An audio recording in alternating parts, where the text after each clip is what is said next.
ये सारी राजनीतिक पार्टियां क्यों सक्रिय होती हैं?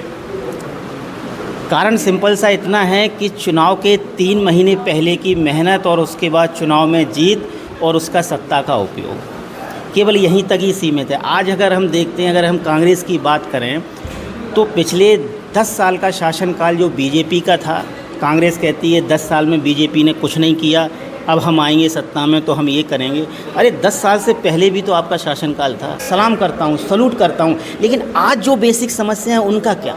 आज जो बेसिक समस्याएं हैं, स्वास्थ्य की समस्या, आज बताओ, मैं जब देखता हूँ, जब मैं गुड़गांव में आया था तब मेरा सिविल हॉस्पिटल में एक अस्पताल था, आज वो अस्पताल टूट गया है, दूर दूर तक कहीं। उस कार्य को करे, हम ये नहीं कुर्सी पे चिपक के बैठे रहे 5 साल काटे और काम भी ना हो। नहीं, हम काम कर रहे हैं तो ठीक है, नहीं कर रहे हैं कुर्सी से हम उतने, दूसरा बंदा है और उस काम को सटीक तरीके से करें। नमस्कार, आप देख रहे हैं नव समाचार। मैं हूं रमाकांत उपाध्याय। मेरे साथ जन सेवा क्रांति पार्टी के राष्ट्रीय विधि सलाहकार वैभव जैन जी मौजूद हैं। वैभव जी, कैसे दिख रहे हैं कि आज विधानसभा चुनाव बड़े सामने है, नज़दीक है, सभी राजनीतिक पार्टियां कमर कस रही हैं, अपने अपने कैंडिडेट उतारने के लिए तैयार हो गई हैं। और जैन साहब, आप कैसे देख रहे हैं कि जन सेवा क्रांति पार्टी रफ्तार से चल रही है कि अभी अपनी स्लो मोशन में है? रमाकांत जी, सबसे पहले नव समाचार के सभी दर्शकों को मेरा प्यार भरा नमस्कार। जब भी चुनाव सामने आता है तो चुनाव से कुछ 2-3 महीने पहले ही ये सारी राजनीतिक पार्टियां क्यों सक्रिय होती हैं? कारण सिंपल सा इतना है कि चुनाव के 3 महीने पहले की मेहनत और उसके बाद चुनाव में जीत और उसका सत्ता का उपयोग केवल यहीं तक ही सीमित है। आज अगर हम देखते हैं, अगर हम कांग्रेस की बात करें तो पिछले 10 साल का शासनकाल जो बीजेपी का था, कांग्रेस कहती है 10 साल में बीजेपी ने कुछ नहीं किया, अब हम आएंगे सत्ता में तो हम ये करेंगे। अरे 10 साल से पहले भी तो आपका शासनकाल था, तब आप क्यों शांत रहे? तब आपने कुछ क्यों नहीं किया? लेकिन जैसे ही एक पार्टी दूसरी पार्टी पे दोषारोपण, दूसरी पार्टी तीसरी पार्टी पे दोषारोपण। अब आप ये देखिए, गुड़गांव की जनता, आज हम देखा जाए 15 अगस्त 1947 को जब से देश आज़ाद हुआ था, उससे लेके आज हम तकरीबन 77 साल तक पहुंच गए। आज भी रमाकांत भाई हम बेसिक सुविधाओं के लिए जद्दोजहद कर रहे हैं। सुबह आज अगर हम देखें, हम पहले गांव में रहते थे, हमारे दादाजी उस समय परेशान होते थे, सुबह पानी के टैंकर आ रहे हैं, पानी की समस्या है, लाइट की समस्या है। हमारे पिताजी भी उसी समस्याओं से जूझ रहे थे और आज हम गुड़गांव जैसी मिलेनियम सिटी में रहने के बावजूद ही उसी समस्याओं को जूझ रहे हैं। हम अपने व्यापार को देखें, आगे बढ़ने को देखें कि हम सुबह पानी के लिए संघर्ष करें, हम लाइट के लिए संघर्ष करें। और जितनी भी राजनीतिक पार्टियां हैं, इतने सक्षम लोग हैं, फिर भी गुड़गांव की ये दुर्दशा। मतलब कभी कभी इन लोगों को अपने आप से सोचना चाहिए। इतने धनवान लोग, पूंजीपति लोग, लेकिन एक बारिश आते ही पूरा गुड़गांव लबालब पानी से भर जाता है। पानी भरने की समस्या, पीने के पानी की समस्या, लाइट की समस्या, स्वास्थ्य की समस्या, शिक्षा की समस्या।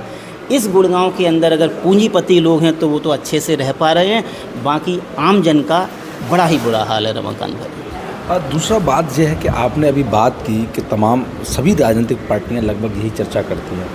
यही बात भी आजकल प्रदेश के उपाध्यक्ष आम आदमी पार्टी के अनुराग ढांडा आजकल इस मुद्दे को खूब उठा रहे हैं। उनका कहना है कि देश आज भी विकसित नहीं हुआ, अभी भी विकासशील ही देश है। हम छोटे में पढ़ा करते थे विद्यालय के अंदर कि हमारा देश विकासशील है, हम विकसित होंगे, परंतु अब मोदी जी कहने लगे हैं कि 100वां जब हम स्वतंत्रता दिवस मनाएंगे तो देश हमारा विश्वगुरु बनेगा और हम सबसे बड़ी अर्थव्यवस्था में एक मजबूत व्यवस्था के साथ एक पद या फिर ये कहें कि उस स्थान पर हम पहुंच जाएंगे। तो इन सब चीज़ों को जो नेता लोग इस प्रकार की बात कर रहे हैं और उसी बात को वैभव भी कह रहे हैं, तो इस चीज़ में आप भी एक राजनीतिक पार्टी से हैं, तो आपको लगता कि आपकी बात उनकी बात में कोई फ़र्क नहीं है? इस पे बिल्कुल अच्छा, बहुत अच्छा क्वेश्चन रमाकांत जी आपने पूछा। आज 77 साल की बात हो गई जो कि गुजर चुके हैं। 100 साल का विजन नरेंद्र मोदी जी लेके आ रहे हैं, हमारे प्रधानमंत्री जी, यानी कि आज से 23 साल बाद का विजन वो लेके जा रहे हैं कि 23 साल बाद ये सारी की सारी समस्याएं समाप्त हो जाएंगी। आज आप 77 साल से पहले 20 साल पहले चले जाइए, तब भी राजनेताओं ने कहा होगा कि 5 साल बाद 10 साल बाद हम इन समस्याओं को समाप्त कर देंगे, लेकिन कब डेडलाइन आएगी? आज चूँकि हम सत्ता पक्ष में नहीं है, फिर भी जनसेवक क्रांति पार्टी अंकित भाई के नेतृत्व में हम जहाँ पर भी, हम चाहे गड्ढे भरने की समस्या हो, चाहे सीवर की समस्या हो, जितने हमारे पास संसाधन हैं, जितने हमारे पास हम जो भी अर्निंग करते हैं, जो भी जॉब से, उसका थोड़ा सा जो भी हिस्सा है उससे हम समाज सेवा का कार्य कर रहे हैं। लेकिन सत्ता पक्ष चूँकि इनके पास सारे संसाधन हैं, इनके पास पूरा प्रशासन, मीडिया है, मीडिया के सारे लोग हैं, ये चाहें अगर इनके अंदर वास्तव में जुनून हो तो ये सारी की सारी समस्याओं का समाधान करवा सकते हैं। लेकिन नहीं, सत्ता पक्ष में आने के बाद आराम से अपने एसी कमरों में जब आदमी बैठ जाता है और 5 साल तक केवल सत्ता का सुख भोगना चाहता है, उसी वजह से ये परेशानी पैदा होती है। रमाकांत जी, इन लोगों का हर बार रिव्यू, मैं तो कहता हूँ जिस दिन अगर मुझे भगवान की कृपा से अगर सत्ता पक्ष में आता है, उस दिन आपकी रातों की नींद खत्म हो जानी चाहिए और कहीं ना कहीं एक टारगेट डेट निश्चित होनी चाहिए। चलो ये समस्या आ रही, कब तक समाधान होगा, एक डेडलाइन फिक्स होनी चाहिए। अगर डेडलाइन पे मैं अपना काम पूरा नहीं कर सकता हूँ, चाहे मेरा कार्यकाल बचा हो या न बचा हो, हमको हटा दिया जाए। जो काम करने वाले लोग हैं वो सत्ता पक्ष में आने चाहिए। हम ये बात, आज आप ये देखिए, हम भारतवर्ष को कैसा देखना चाहते हैं। आज 2024 चल रही है, 2124, 100 साल बाद मैं रहूँगा नहीं, यहाँ पर जितने भी बैठे हैं कोई भी लोग नहीं रहेगा, लेकिन अगर कहीं मैं ऊपर से देख रहा हूँगा, उस वक्त मैं सोचूंगा कि मैं देश को किस तरीके से देखना चाहता हूँ। अगर हर इंसान अगर इस प्रवृत्ति पे काम करे कि वो सत्ता पक्ष पे रहेगा नहीं रहेगा, लेकिन 20 साल बाद अगर वो इस दुनिया से अलविदा कहता है तो इस भारत देश को कैसे देखना चाहेगा, उस अगर तरीके से काम करेगा तो मैं नहीं समझता हर एक आदमी अपने एक मिनट का उपयोग करेगा और जितना अधिक से अधिक समाज के लिए, देश के देना चाहता है उतना वो देगा। आपका कहने का मतलब ये है कि वर्तमान सरकार और राजनीतिक पार्टियां के पास नीति और नियत दोनों चीज़ की आवश्यकता है और साथ में वर्तमान में काम करे, ना भूत की बात करे ना भविष्य की बात करे। बिल्कुल, आप ये कहना चाहते हैं? बिल्कुल, मैं यही कहना चाहता हूँ। वर्तमान में जो मेरे पास, ठीक है आपका 25 साल का विजन है, मैं उसको सलाम करता हूँ, सलूट करता हूँ, लेकिन आज जो बेसिक समस्या है उनका क्या? आज जो बेसिक समस्याएं हैं, स्वास्थ्य की समस्या, आज बताओ, मैं जब देखता हूँ, जब मैं गुड़गांव में आया था तब मेरा सिविल हॉस्पिटल में एक अस्पताल था, आज वो अस्पताल टूट गया है, दूर दूर तक कहीं कोई अस्पताल। पानी अगर थोड़ा सा भी बारिश हो जाती है पूरा पानी भर जाता है, पानी पीने की समस्या। सरकार और राजनीतिक पार्टियां के पास नीति और नियत दोनों चीज़ की आवश्यकता है और साथ में वर्तमान में काम करे, ना भूत की बात करे ना भविष्य की बात करे। बिल्कुल, आप ये कहना चाहते हैं? बिल्कुल, मैं यही कहना चाहता हूँ। वर्तमान में जो मेरे पास, ठीक है आपका 25 साल का विजन है, मैं उसको सलाम करता हूँ, सलूट करता हूँ, लेकिन आज जो बेसिक समस्या है उनका क्या? आज जो बेसिक समस्याएं हैं, स्वास्थ्य की समस्या, आज बताओ, मैं जब देखता हूँ, जब मैं गुड़गांव में आया था तब मेरा सिविल हॉस्पिटल में एक अस्पताल था, आज वो अस्पताल टूट गया है, दूर दूर तक कहीं कोई अस्पताल। पानी अगर थोड़ा सा भी बारिश हो जाती है पूरा पानी भर जाता है, पानी पीने की समस्या। ये अगर बेसिक सुविधाएं अगर हम लोगों को नहीं मिलें तो कहाँ हम डेवलप्ड कंट्री कह पाएंगे, कहाँ वो? और वो भी आज आप सोचिए कि गुड़गांव महानगर में ये समस्या है रमाकांत जी, गाँव की हालत की क्या दुर्दशा होती होगी। बड़ी रैलियां निकाली जा रही हैं, तमाम राजनीतिक दल, तिरंगा यात्रा, तिरंगा हर घर तिरंगा, घर घर तिरंगा, आप समझे ना, और यहाँ पर बाइकों की पी पौ जाम हो जा रहे हैं। ये सब जो चल रहा है, क्या ये वास्तव में इसकी नीड है कि हमें एक मैसेज अगर हम लाल किले से देते हैं कि तिरंगा की हमें इज्जत करना है, लोग बाग तिरंगा को ले जा रहे हैं, बाइक पर उल्टा लटक रहा है, पानी में भीग रहा है, जबकि हमारा संविधान कहता है कि हमारा तिरंगा भीगना नहीं चाहिए, झुकना नहीं चाहिए। और हमारे तिरंगा को पहले तो ये भी था कि रात में हम फहरा नहीं सकते हैं, बाद में चेंज कर दिया मोदी गवर्नमेंट ने उसको, आप रात में भी उसको लगा सकते हैं, फहरा सकते हैं। तो परंतु मेरा कहने का मतलब ये है कि आज जो ये सब निकाला जा रहा है, ये सब चल रहा है, तो क्या एक ही पार्टी के पास इसका ठेका है या फिर सभी लोग इसमें खुशियों से मनाएं और इसको बाइज्जत, इसको एक रोड शो का रूप दिया जा रहा है बार बार? तो क्या जनसेवक क्रांति पार्टी भी ऐसा रोड शो तिरंगा यात्रा करेगी कभी? रमाकांत जी, मैं क्वेश्चन, इस पर क्या ज़रूरत है, किसको दिखाना है? रोड शो करके आप 500 लोगों, 1000 लोगों, देशभक्त है ना, इसलिए दिखाना चाहते हैं। देश किसको? मैं अगर रोड शो 1000 रैली 1000 लोगों की मोटरसाइकिल निकाल के मैं किसको दिखाना चाहता हूँ? ये केवल एक शक्ति प्रदर्शन, किसके लिए? टिकट के लिए। सच्चाई यही है, कहीं ना कहीं इसको हमें स्वीकार करना पड़ेगा कि जब भी चुनाव से पहले, जब भी ऐसी तिरंगा से टिकट मिलेगी, तिरंगा से टिकट नहीं मिलेगी। हमारे पास कितने लोग हैं, कितना जनसमूह मैं एकत्रित कर रहा हूँ, उस जनसमूह के बेसिस पे कहीं ना कहीं मीडिया में वो प्रभाव जाएगा। लोग ऊपर के लोग, आपके सत्ता पक्ष के लोग, ऊपर के लोग देखेंगे कि नहीं इनका इतना जनसमूह है तो क्यों ना इनको टिकट दिया जाए। ये और इनसे कहीं कुछ मिलने वाला नहीं। आप ये बताइए, आज रोड जाम हो रहे हैं, ठीक है, आप एक वैलिड तरीके से पार्क में, आज हमने भी अपनी वो की है, पार्क में हमने बैठे, हमारे क्या कहते 50-60 लोग आए, उन लोगों के साथ हमने स्वतंत्रता दिवस का कार्यक्रम बहुत धूमधाम से मनाया। क्योंकि जहां आप रहते हैं वहां पर आपने कार्यक्रम मना लिया, लेकिन रोड लेके आप 10 किलोमीटर की यात्रा कर रहे हैं, आवागमन, पैसे की बर्बादी और बहुत सारी चीज़ें हैं। ठीक है, देशभक्ति क्या इसी वजह से रमाकांत मैं दिखा पाऊँगा कि मैं मोटरसाइकिल पे लेके 10 किलोमीटर की यात्रा करूँ?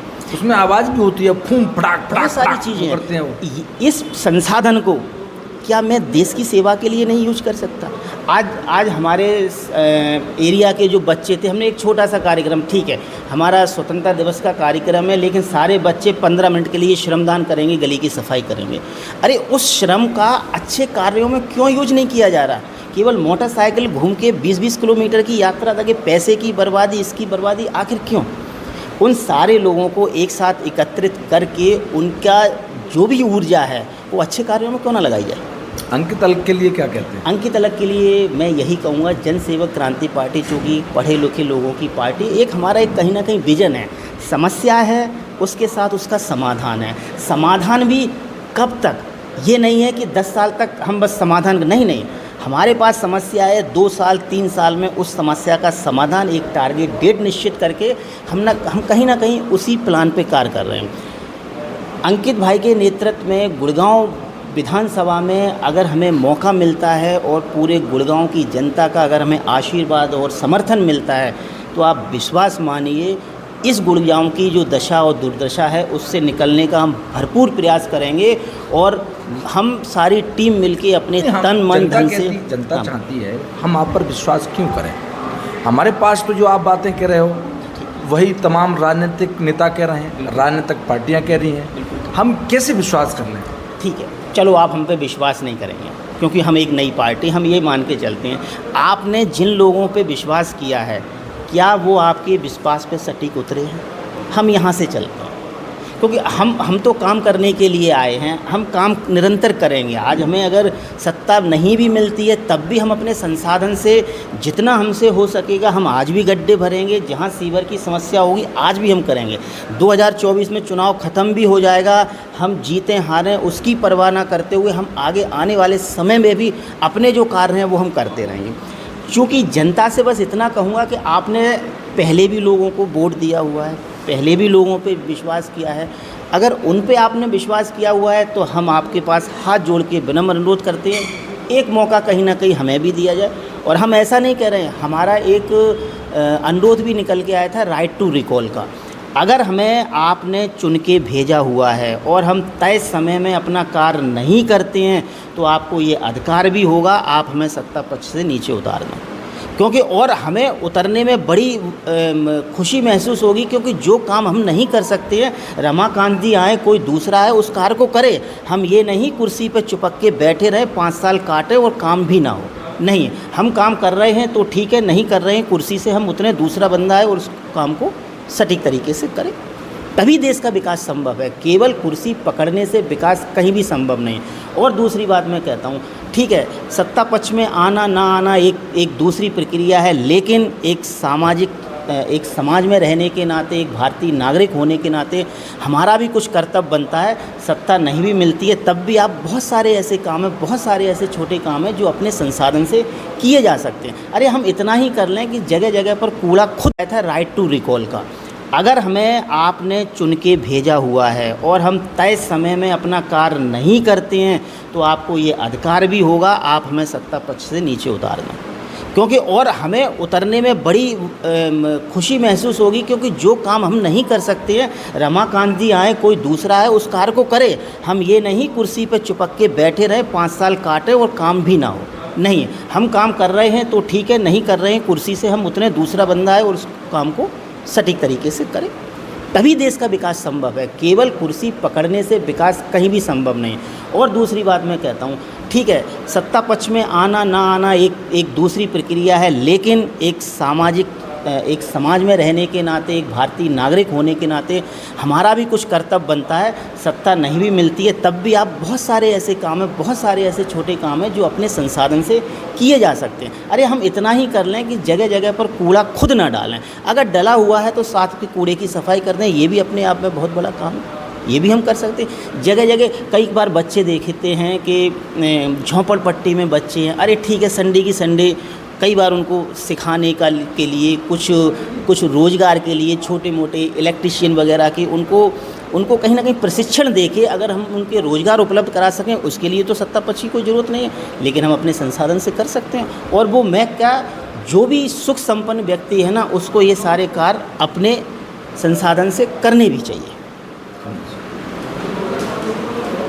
हमारे बीच में वैभव जैन जी मौजूद, जिस प्रकार से उन्होंने कहा कि आज वास्तव में वर्तमान की राजनीति जो होनी चाहिए वो नहीं हो रही है। लोग बाग भूतकाल और भविष्य की बात करते हैं। जिस समस्या को लेकर आज देश की जनता, हमारे गुड़गांव की जनता जिस प्रकार से परेशान है, उस पर कोई राजनीतिक नेता और राजनीतिक पार्टियां कोई चिंतन मंथन नहीं करते हैं। उनके पास ना नीति है, ना उनकी नीयत काम करने की है। सबसे बड़ी समस्या ये है कि गुड़गांव में अगर बारिश 15 मिनट हो जाती है, तेज़ बारिश हो जाती है, तो गुड़गांव ऐसे लगने लगता है कि जहाँ पर बाढ़ आ गई हो। इस समस्या के लिए सरकार कितने कदम उठा रही है, कितने राजनीतिक नेता और राजनीतिक पार्टियां उठा रही हैं, यह वास्तव में एक प्रश्न चिन्ह भारतीय जनता पार्टी सरकार और बीती हुई सरकारों पर भी उठता है। साथ में ये भी कि स्वास्थ्य की व्यवस्था आज चरमराई हुई है। एक सिविल हॉस्पिटल था, वो उठ गया। जनसेवा क्रांति पार्टी के विधि सलाहकार वैभव जैन का कहना है कि हमें मौका देते हैं तो हम स्वास्थ्य और शिक्षा और पेयजल और ऐसी समस्याओं का, जो कि जनता की मूलभूत सुख सुविधा हैं, उस पर हम काम करने का पूरा प्रयास करेंगे। और यहाँ की जनता को विश्वास दिलाते हैं, अगर मौका हमें दिया, अगर हमने 1 से 2 साल में उनका काम पूरा करके नहीं दिया तो वो हमें हमारे पद से हटा सकते हैं। और हमें हटते समय नाराज़गी नहीं, हमें खुशी होगी, क्योंकि दूसरे को मौका मिलेगा। और यदि हम काम करते हैं और उसी जगह पर हमें जनता बार बार वोट करती है, तो हमारे काम की सराहना भी करेगी। देखना होगा, चुनाव में अभी समय बकाया है, किसको, कौन सी पार्टी इस बार हरियाणा विधानसभा का ताज किस पार्टी के सिर पर जाएगा, और जनसेवक क्रांति पार्टी प्रदेश के अंदर कितनी सीटों पर चुनाव लड़ेगी, कितनी ताकत से उतरेगी। और यहाँ पर अंकित अलग गुरुग्राम विधानसभा से चुनाव लड़ेंगे। देखना यह भी एक दिलचस्प होगा कि नई पार्टी है और पहली बार में ही अंकित अलग कितनी मजबूती से लड़ते हैं और कितने वोट मिलते हैं, और इस बार वो जीतकर आएंगे या नहीं आएंगे, ये भविष्य के गर्व का विषय है। जब तक के लिए देखते रहें नव समाचार, बेबाक खबर हर समय। धन्यवाद।